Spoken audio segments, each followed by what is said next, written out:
ദേശീയ മൃഗാക്കാൻ കാരണം എന്താ? സിംഹങ്ങളുടെ എണ്ണം കുത്തനെ താണു പോയതുകൊണ്ട്.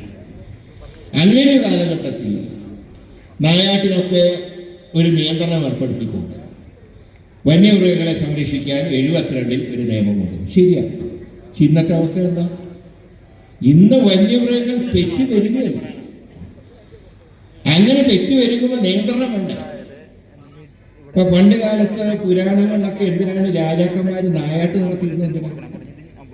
ഇപ്പൊ പുരാണത്തിൽ തന്നെ മണികണ്ഠനെ പന്തളത്ത് രാജാവിന് കിട്ടിയത് കാട്ടുന്നാണല്ലോ. അത് പന്തളത്തെ രാജാവ് മോർണിംഗ് വാക്കിന് പോയപ്പോൾ കിട്ടിയതല്ല, മൃഗങ്ങളെ വേട്ടയാടി പോയപ്പോൾ കിട്ടിയതാണ്. എന്തിനാ വേട്ടയാടാൻ പോയത്? അതിൽ തന്നെ പറയുന്നുണ്ട്. അവിടെ കർഷകർ തന്നെ പന്തളം രാജാവിനോട് പറഞ്ഞു, ഞങ്ങളുടെ കൃഷിയൊക്കെ വന്യമൃഗങ്ങൾ ആക്രമിക്കുകയാണ്, അതുകൊണ്ട് ഞങ്ങളെ സംരക്ഷിക്കണം. അങ്ങനെയാണ് പന്തളം രാജാവ് നായാട്ടിന് ഇറങ്ങുന്നത്. അപ്പോഴാണ് മണികണ്ഠന് കിട്ടുന്നത്. ഇത് പുരാണത്തിൽ തന്നെയുണ്ട്. രാജാക്കന്മാർ നായാട്ടിന് പോകുന്നത് വന്യമൃഗങ്ങൾ പെറ്റുവരുമ്പോൾ അത് നിയന്ത്രിക്കാൻ തന്നെ, അല്ലാണ്ട് രാജാവിന് കാട്ടിലേക്ക് പോയിട്ട് അത് മൃഗങ്ങൾ ചെയ്യേണ്ട കാര്യമൊന്നും ഉണ്ടായിരുന്നില്ല. നാടിനെ രക്ഷിക്കാൻ